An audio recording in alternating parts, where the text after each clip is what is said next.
Hello to everybody. Glad you've been able to join us. I'm Lou. This is Rod. Evening. We're going to try and take you on a whistle-stop tour around the Med and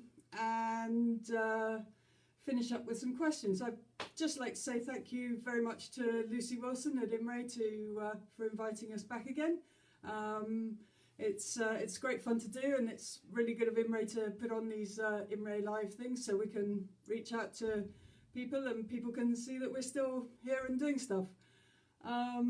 Also like to put a big thank you out to all the staff at Imray, because while it's quite normal for us to be working from home, I know you guys have been doing working from home and doing all sorts of kind of different stuff for you guys, and we'd just like to say thanks for all your help as well.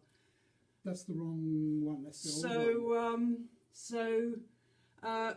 Anyway, Rod's just pointing to another screen we've got up, but we should be good. I'm just going to hand over to Rod. He's going to give you a quick rundown of what we're doing, and we'll go from there.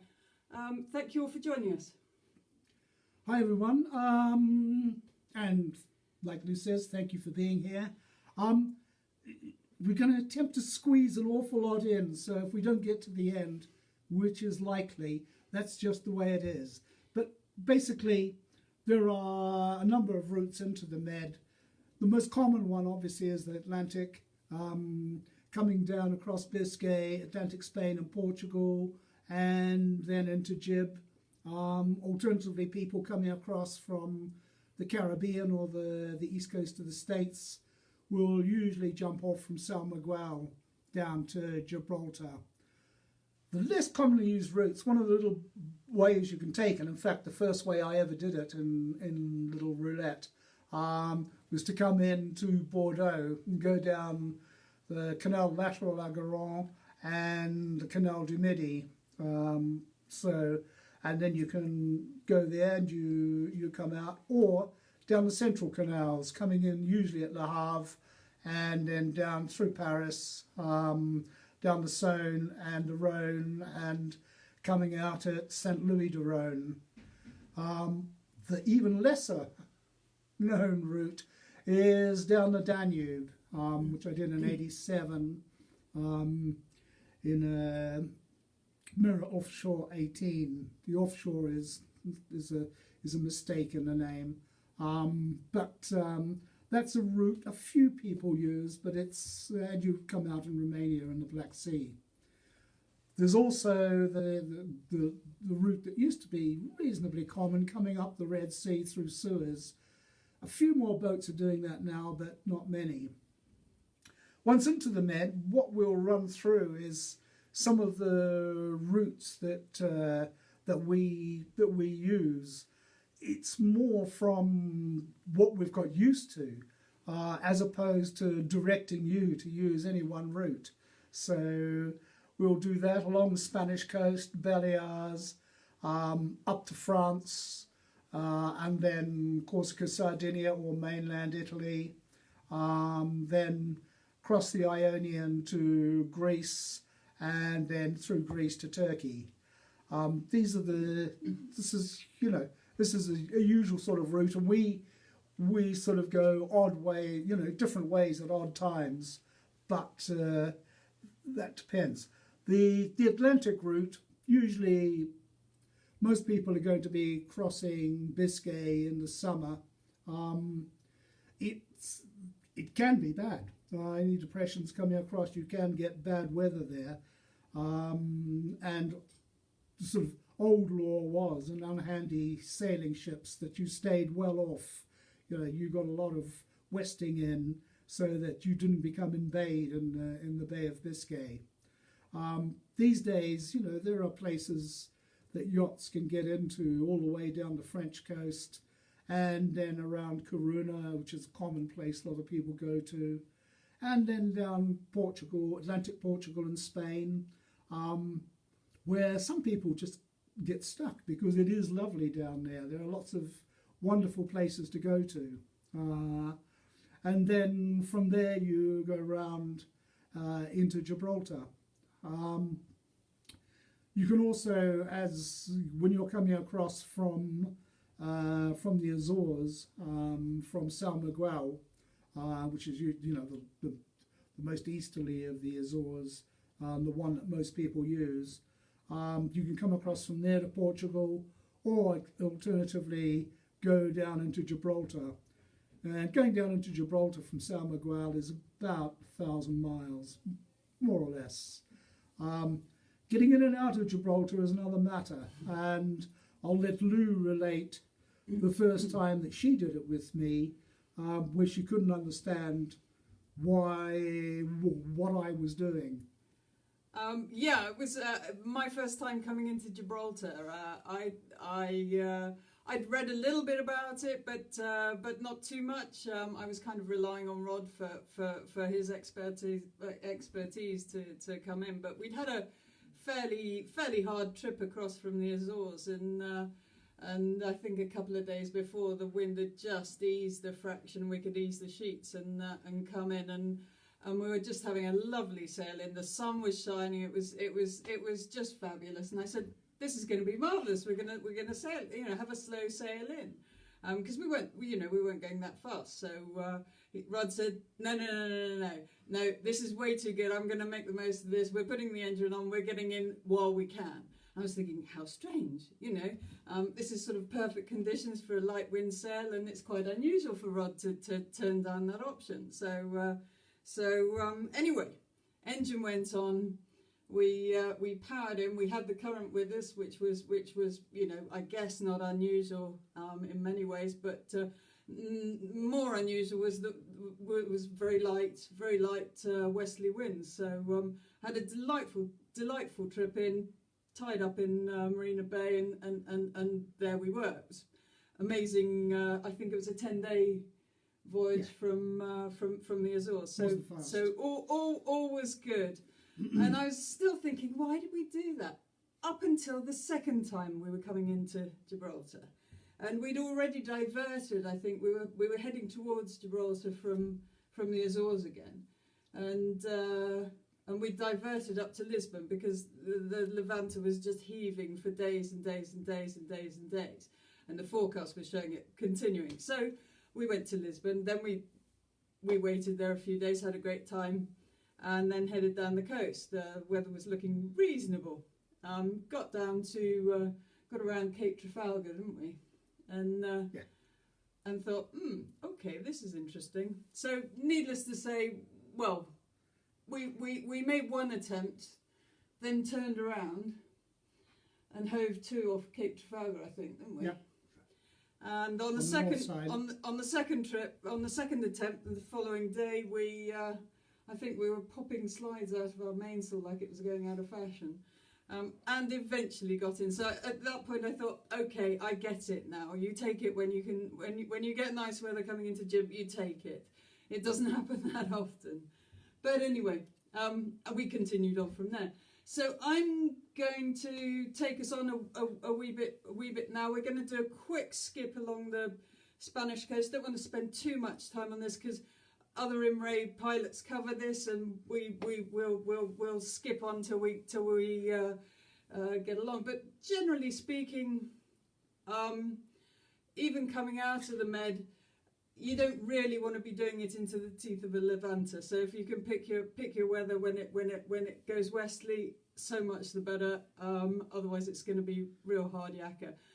The other thing to think about is that generally speaking, the current that comes in, generally there's a current coming into the Med from the Atlantic. It's more or less at times, but it's worth bearing in mind that you can sometimes carry current for 100 and odd miles up the coast beyond Gibraltar, and obviously that in turn, if you've got an easterly, is going to kick up fairly chunky seas as well, which definitely won't help. So our normal stop is in Almerimar, our first stop.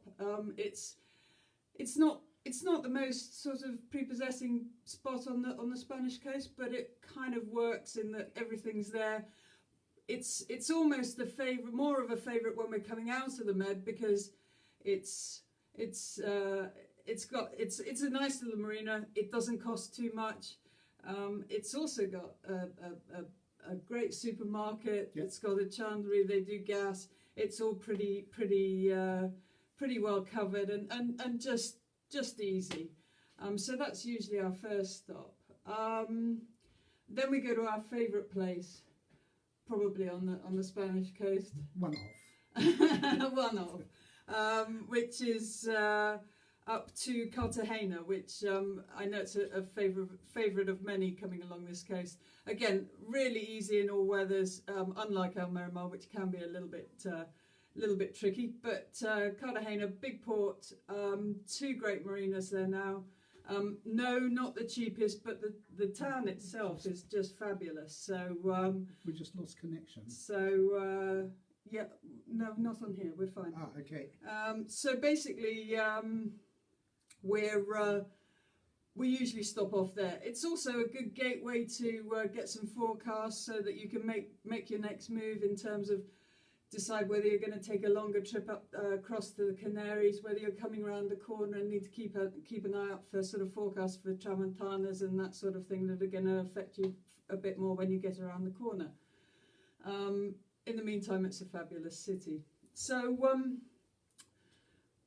when we're heading east, our route would then take us across to the Balearics.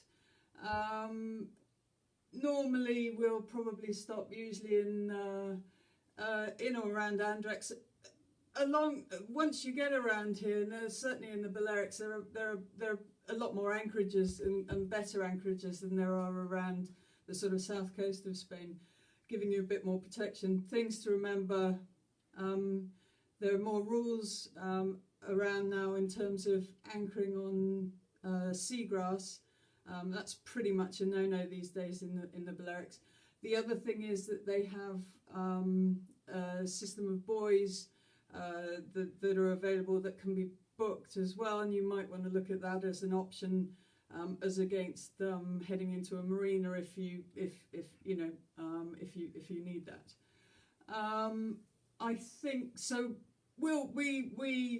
We might even, we've also used anchorages around Formentera and Ibiza as well, haven't we? So there's a whole load of options there. But I'm going to let Rod take you on. Yeah, I'm going to skip through. We also usually go to Palma, but that's sort of really about seeing friends. It's not. There's nothing integral about that. From there, you can. One of the routes we quite often take is to go down to Menorca and then across to the bottom of Sardinia, usually to Calaforte. But otherwise, if you go up to the south of France, and I'll just deal with a couple of places there. If you've come through the Canal Lateral La Garonne and the Canal du Midi, you'll probably come out at Sète, and you can get your mast up there and go. You're only going to really be doing the Canal du Midi if you draw 1.5, possibly 1.6 metres, and even then you're probably going to hit the odd shopping trolley and mud and bits and pieces. When you're coming down the central canals, you can be a little bit deeper, but not that much, because in the canals which connect the Saône to Paris and through after Paris, that's not that deep. And people have done it with 1.8. I don't think I'd do it with much more. But then you usually come out in St. Louis de Rhône, where you can put the mast up, or a lot of people will have their mast shipped down to Port Napoleon, which is sort of up an odd little series of canals there. And it's a very well-equipped boatyard. It's got everything you need, and they'll put the mast up for you. After that, you can go along. One of the things we do in the French pilot and the Italian pilot, at the beginning of every chapter, there's a section on shoestring cruising, which just really runs through the anchorages, and other ways of keeping costs down. Because in July, and are we still on? No, we're fine. Okay, We're fine. okay, something else. And because in July and August especially, prices in the marinas can be pretty steep. So we do that. So, you know, in as I say, in the French pilot and in the Italian pilot, you can do that. The other thing which is quite important to do is to phone ahead. And so, for example, last time, a couple of years ago, when we were up in the south of France, we were going to, and yes, this is Lou's bit, she just told me. You've jumped ahead. I've jumped ahead.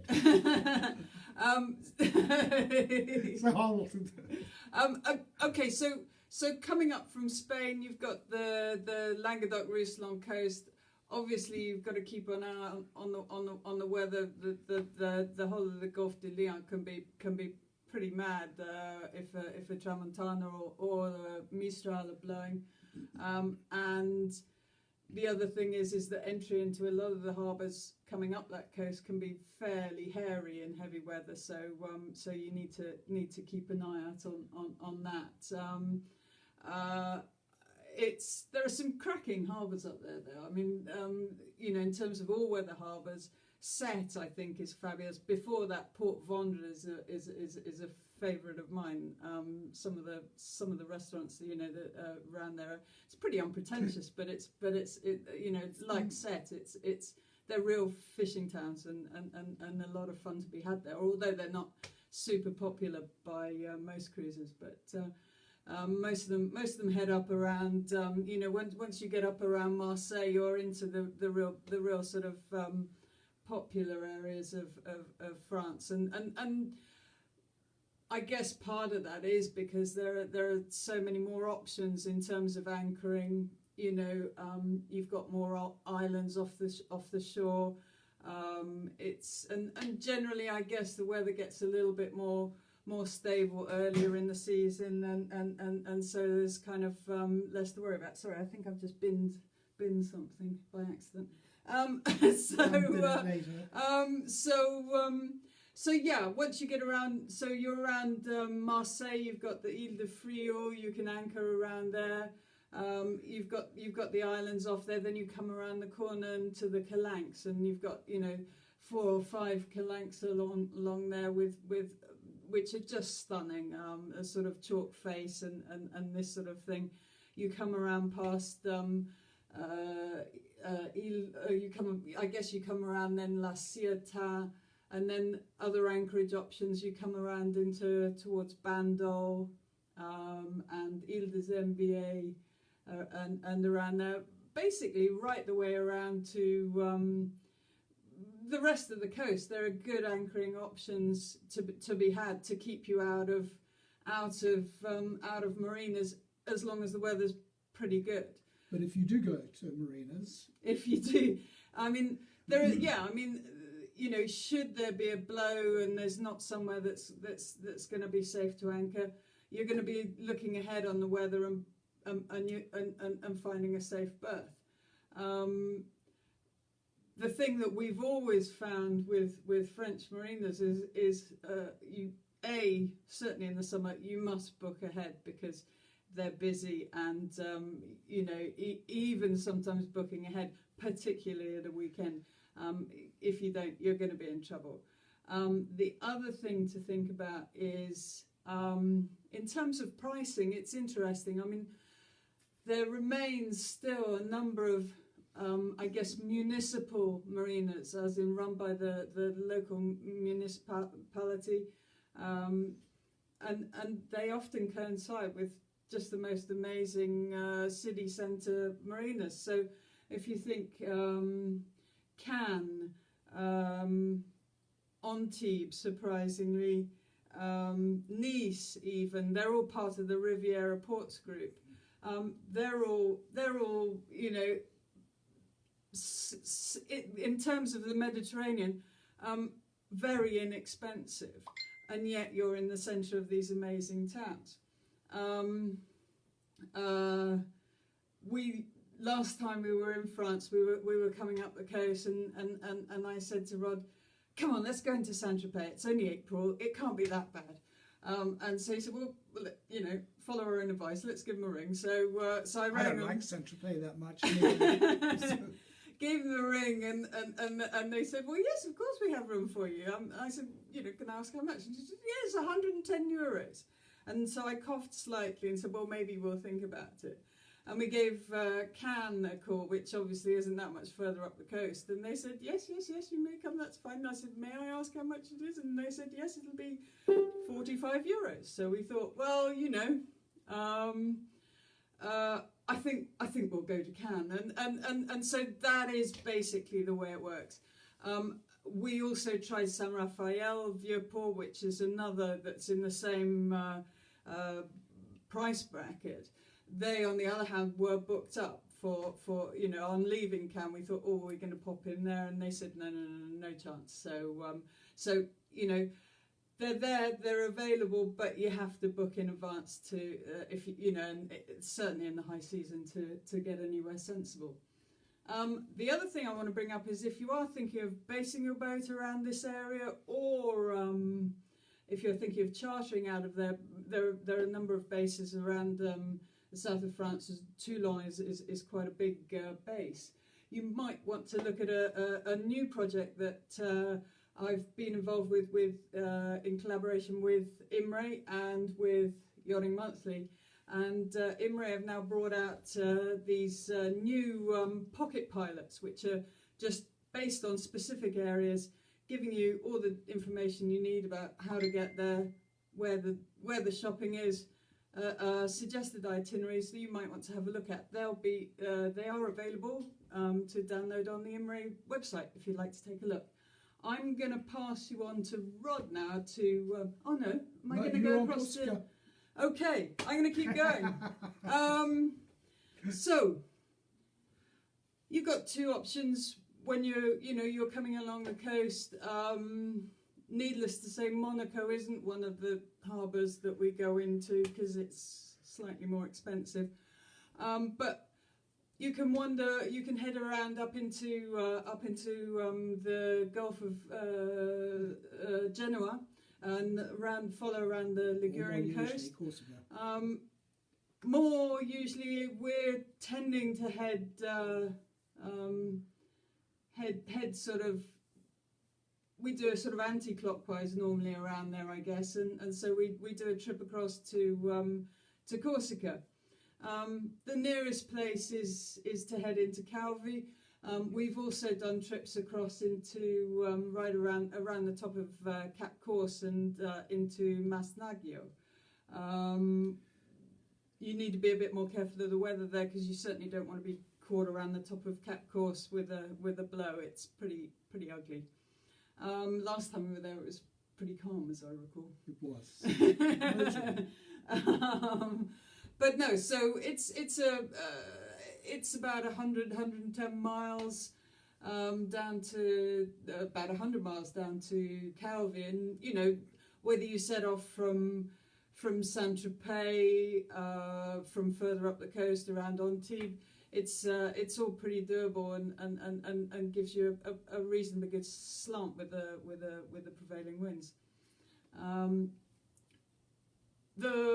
I guess the west coast of Corsica is probably the more popular, the more conducive to gunk holing and anchoring and pottering around. There are far more options for anchoring there. Although there are a few again through France, right through France. Again, there are restrictions on anchoring on seagrass, and there are various marine reserves that you need to keep in mind. Some have got restrictions on overnight anchoring. I think I've taken up enough time. No, that's okay. and you're doing a pocket pilot for Corsica as well. The pocket pilot, yeah, and the same series as the south of France. We're doing a pocket pilot based on the west coast of Corsica, coming down towards Bonifacio and Ionian and Sicily and yeah. So in the pocket pilot series now we have the south of France, Corsica. Sicily will be coming up, The Ionian is covered in a pocket pilot, and Turkey, south of Turkey. So if you're interested in those, take a look at the Imray website. Right. So once in Corsica, we're usually going one of two ways. So we're going to probably go across to Capraia and Elba, Tuscan islands, and then down the Italian coast. And there's lots of good places to go down there, and some surprisingly remote places as you get further down, around the corner for Capo Palanuro, around the Calabrian coast. Some wonderful places. Alternatively, if you're going down the coast, we will normally go down the east coast of Sardinia. There are lots of anchorages there. There's some nice little harbours and marinas, and from there it's you go across to northern Sicily, or southern Sicily. We usually go northern Sicily because Lou likes to go to the Aeolian Islands. So as you go along there, you will usually get along that coast and then zip up to the Aeolian Islands, depending on weather. One of the things is everybody always wants to go to the Aeolian Islands, but there aren't that many secure anchorages and harbours there. So you do need to be a little careful with the weather. But they are also wonderful places to visit. Volcano, where you can go splashing around in hot mud, or Stromboli, which is always active, or some of the other places which are just really nice little Italianate towns. Once you're down to the Straits of Messina, then you're going to be headed east, and some people will curve around up into the Adriatic. I won't cover that because it's not our patch. We've been there a few times, but it's not my patch. So we then usually go down either along the coast. There are places like Ricciolo Ionica, which is a great little marina, but has a fairly tricky entrance. Then you can, and then you can go on to Crotone, and there are other places to go to along that coast as well. Or you can do it in one and head off. If we've done the south coast, we'll usually head off from Syracuse to cross, and if we're going down through the Straits of Messina, there is now a marina in the old commercial harbour in Reggio, which is good, because the little harbour at the top used to be almost impossible to find a place, and in the commercial harbour you just sort of went alongside a fairly grubby wall which had a lot of rats running around ashore. So the new marina, new pontoons in the commercial harbour are great. Then you can go around and go across to Greece, and as long as you watch the weather, it's a fairly easy trip. Depending on which way you're going, you can always slant up towards the top of Corfu, or slant down as far as Argostoli. So you've got if the wind is really stopping you going where you've actually planned, you can just go off, and then it's very easy to come up the islands and get to the place that you originally aimed for. But once you're into Greece.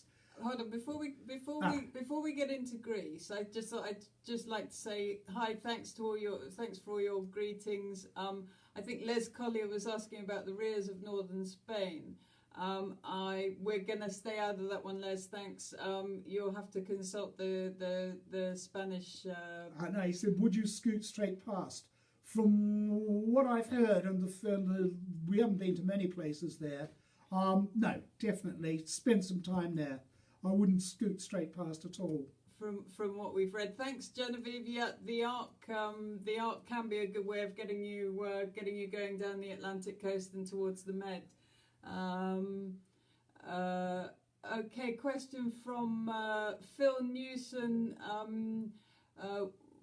What or where is your favourite anchorage or port in the North Ionian or Corfu? Okay, quick.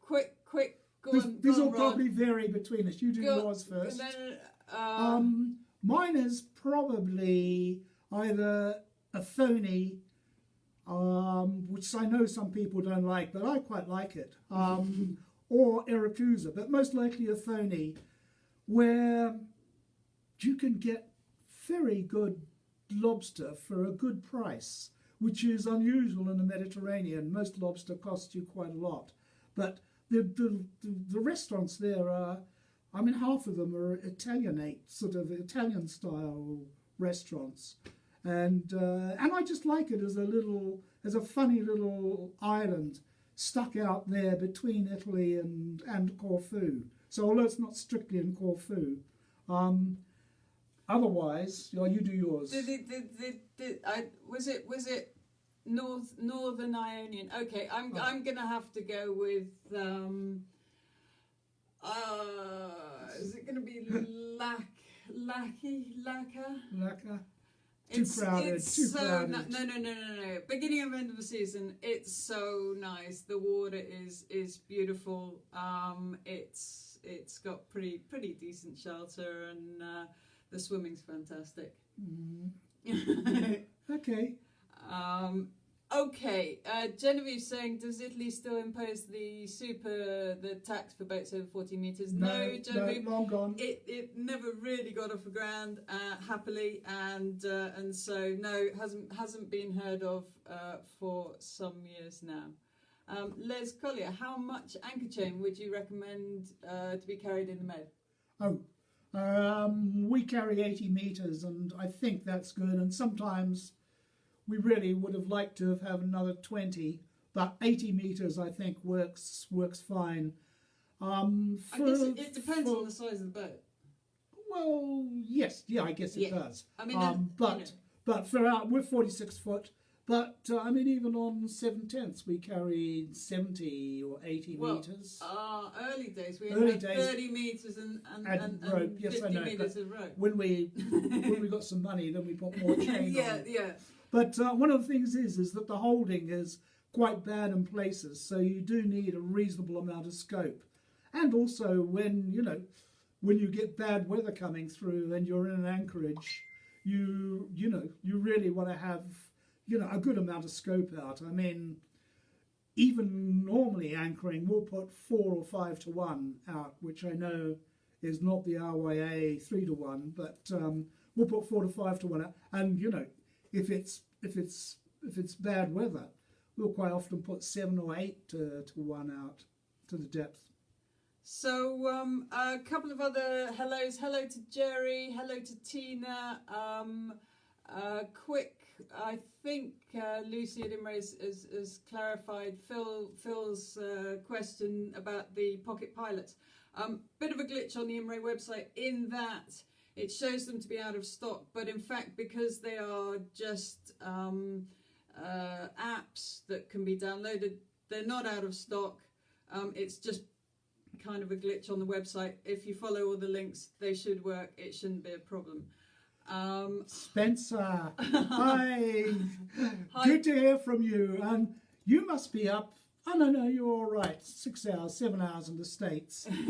Spencer's a good friend who has a publishing company in the States and has the same boat as we do, a Cardinal 46. So there aren't that many of them around. I think is there still 3 in the Med? I'm not sure, but yes, so Skylak's sister is Scarlett, and Scarlett's currently in Turkey. So hoping to meet up again soon, Spencer. Thanks for all your questions. Okay, so we're going to push on a little bit. Yeah. So basically, a quick recap on France and Italy. So obviously, sort of west of Marseille, not quite as good for anchorages, sound anchorages as east of Marseille. But on the other hand, the marinas tend to be a wee bit cheaper, generally speaking, as well. once you get beyond Marseille, it's all pretty good. You know, in normal summer weather, you can usually find somewhere. The other thing to remember is that if you pull up at an anchorage and think, help, it's packed.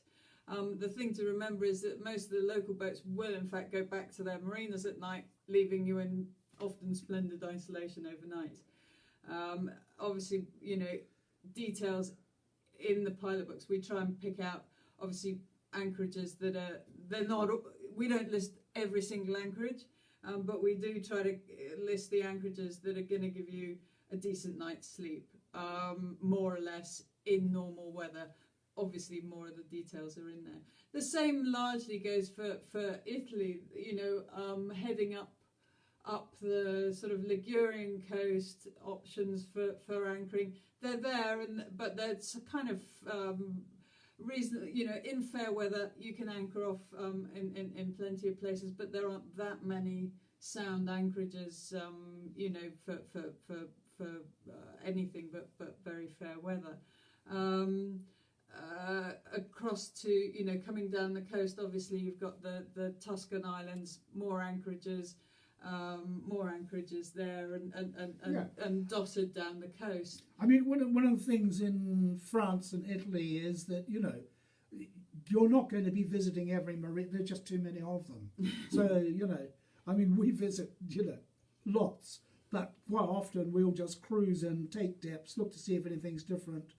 And when the harbour master comes out in his launch and says, "What are you doing?" Lou has to go on the wheel because, you know, it's a male-orientated society. And I say, "Oh, I'm just teaching Lou how to reverse the boat or how to drive the boat," and it's accepted every time. You know, oh, I'm sorry. You know, that's fine. But you also have your favourites. You know, Lou. You know, and it can be expensive. Lou has to go to Amalfi on the way up the Italian coast. But hey, I like Amalfi as well. But it's not a great place to anchor out, you know, so you're usually going on Giulio's catwalk. But there are lots of other great places to go there that are, you know, there are anchorages, there are in nice weather, you can quite often anchor just sort of tucked to one side of a marina and get reasonable shelter. Not always out of the swell, but you can get reasonable shelter. But in turn, you need to be careful because a lot of, you know, particularly, especially if it's a commercial harbour, you don't want to be anchoring anywhere near the entrance because they take a pretty dim view of it and you will be fined. We try and keep up with they tend to be obviously the more major ports, you know, springs to mind, you know, Trapani, Syracuse, but most of the major commercial ports just don't go anywhere near them because you will be fine, and some other smaller ones. Yes. But if it's just the marina, they're kind of a bit more tolerant. But bear in mind all the regulations about not anchoring too close to beaches and this sort of thing as well. It's a wee bit of a minefield, but you kind of get a feel for it as you go along, and you can always kind of see what the local boat's doing.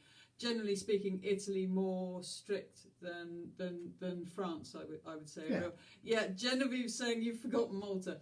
Of course we haven't forgotten Malta, Genevieve. Obviously, you know, we've taken the sort of the route heading east along sort of, you know, so from the Balearics, you know, you can choose. Are you going to go to sort of carry on up the coast? It's obviously a good jumping off point to head across to Sardinia, or down to Sicily. I mean, one trip we did, we went direct from the Balearics to Greece, didn't we? And we came across we sailed along the north coast of Sicily, and we had tuna migrating with us, didn't we, for days? It was we didn't amazing. Catch any though. No, I'm a rubbish fisherman. Not one. So once you're in Greece, routes across Greece. Malta. No, we've done Malta. It's impossible. It's impossible to do all these places. But no, when you're in Greece, then you can come back to Malta. The routes across to Turkey, through the Ionian, through the Aegean, are there's multifarious routes you can take. Getting through to the Aegean, you can go through Corinth or you can go around the Peloponnese. Both are wonderful. If I have a slight preference, it's to go around the Peloponnese, and that's not just to avoid the Corinth Canal fee, because there's great cruising in the Gulf of Patras and Corinth, but just because I like it around the Peloponnese. But then going across the Aegean, you can go there, or there. It's just, there are so many routes you can take, and I think this is one thing which electronic charts have taken away a little bit of the mystery and the magic of planning a cruise, because putting a waypoint in and saying, well, we're going there, is all very well, and because you asked on a forum or somewhere else, where would you go, and somebody said, oh, we always go to Mykonos. Honestly, go to Mykonos once just to satisfy yourself, but don't go again. But it's just doing research to find out where you're going, looking at those old-fashioned charts, or looking at Google Earth, whichever you want, is part of the magic of doing this whole thing. In Turkey, once you get to Turkey these days has very good yacht services, and it has very shishi marinas, but they also charge. But it has lots of anchorages and municipal harbours as well, and municipal harbours are a lot cheaper. But you can always pot around, anchor in places, go to a municipal harbour every now and again. Some of the restaurants there still have catwalks out, although they have been getting rid of some of them. And you can, what you're going to have to decide on this whole thing is really where you're going to leave the boat for the winter. So in a sense, boat yards, because there's very few people who come into the Med, go all the way through to Turkey and then go out again. A few maybe, but not many. So you need to do a bit of research on, and this can all change. You may get somewhere and go, this is a really great place, I want to spend some more time here.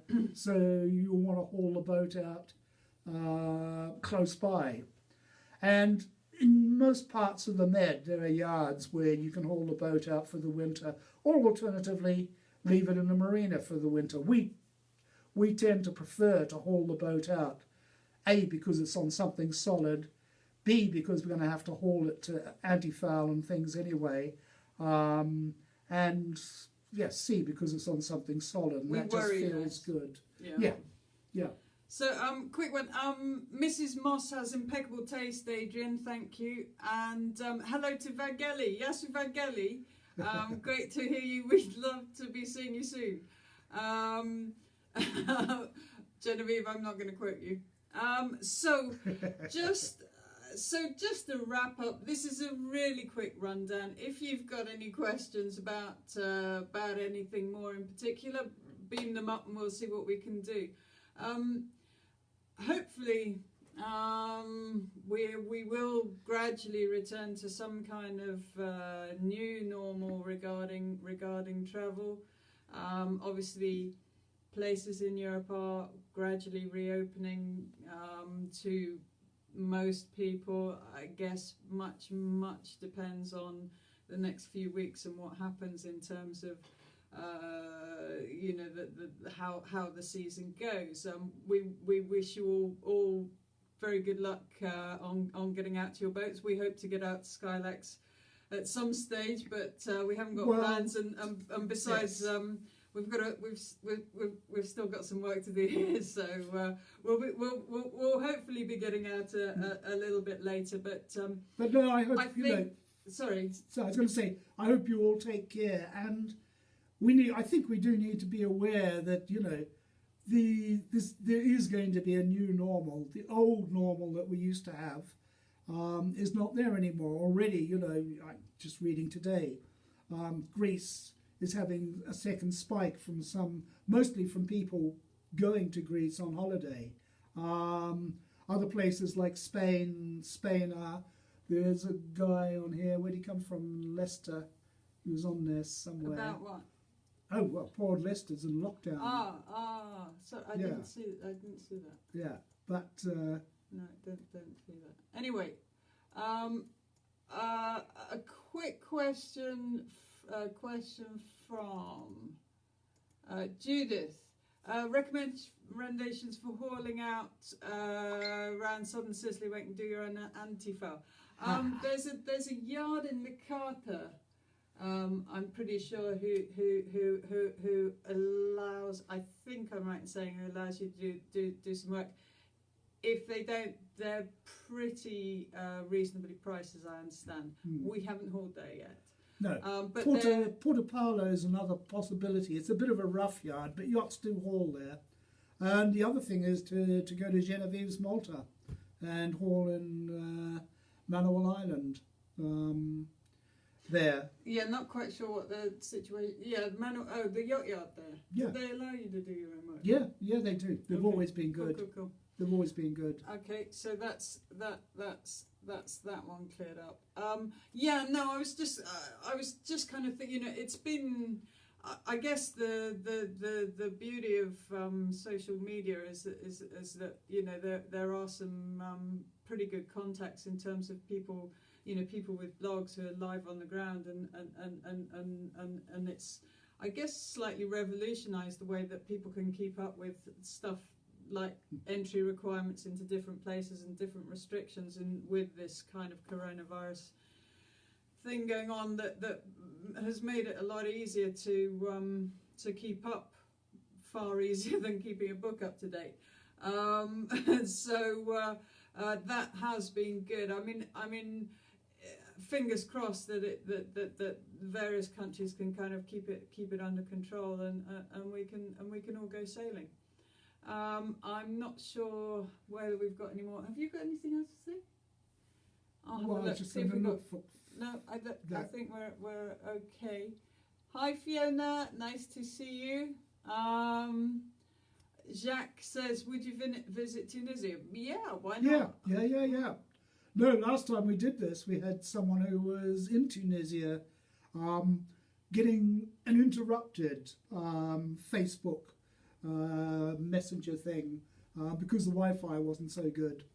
But no, there are a reasonable number of boats. In terms of good options to southern Sicily in terms of hauling out, it's as somebody's pointed out, Jerry's pointed out. Yeah, I mean, the costs of haul out and work and that sort of thing will be favourable compared with Sicily. In most instances. Yeah, Jerry's saying about a third the price of Sicily. Yeah, and there's there's there are a few new marinas in Tunisia that have got good reputations. And, El Khartoui is the favourite, that's for sure, but quite often booked up. Well, you've got Bizerte now as well. You've got Grand Marthe, which is pretty good, and I would say there's. I haven't recently checked the kind of the COVID kind of situation there, so that notwithstanding, there's no reason why we wouldn't go there. Other than that, once you get around the corner, some parts of it are pretty shallow, and I'm not sure I feel that confident in Skylax in some parts of it, but anyway. I know what you have to do. A picture of that in case you want to read anything about the history of yachting in the Med. You need to... Hold on. Just a quick question, another couple of questions. Will Brexit change your route options from the UK? Yes, yeah, absolutely. We will. It will be hugely more difficult to deal with that sort of thing.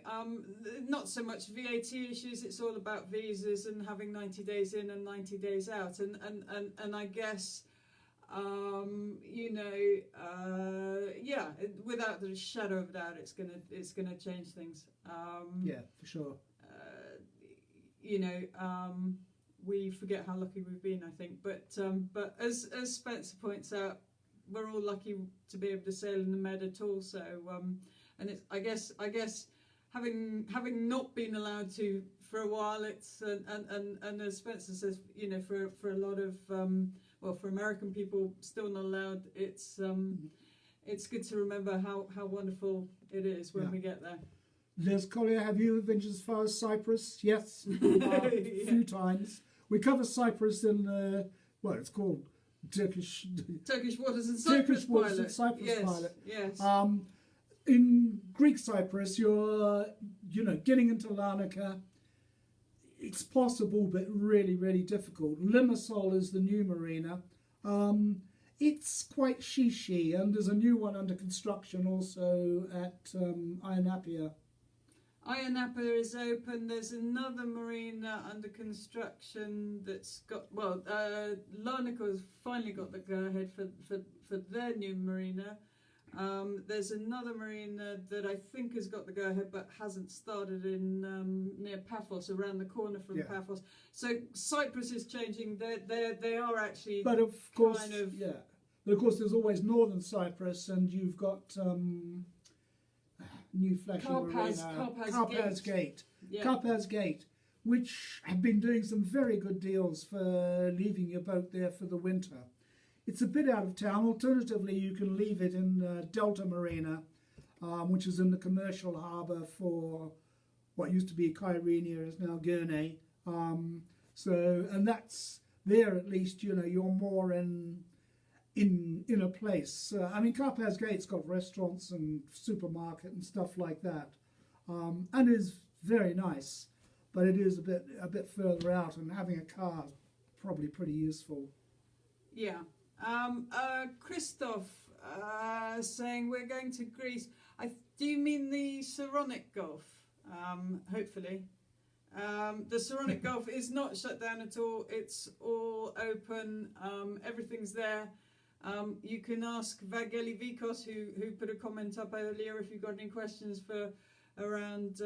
He's based in Poros. Yeah, so, Vangeli runs the Chandlers there.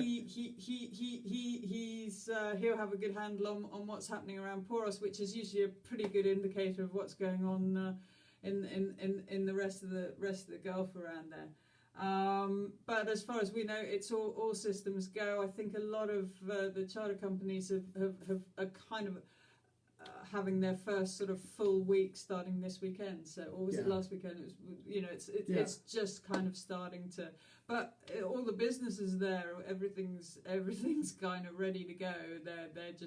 They're Greece has been waiting for the rest of Europe to get better. So hopefully we can all head down there and enjoy it safely. Having lots of thanks. Thank you all for all your messages. It is great to connect with you and have this opportunity. Like to say thanks to Imray again, because I think it's a great idea. And I know they've got some other talks lined up for this week, and I think Jess Lloyd Moxon is in Boston is on next weekend as well. So there's plenty more coming up with Imray on their Imray Live Facebook page. Just for anybody who's asked, Vageli's saying, "Yep, everything's open and safe, and you're welcome." Right. So we better get going. I'm just going to. Rod's got said right. Okay, we want to. No, I can't do that. It's there it is. Here we are. So here we are.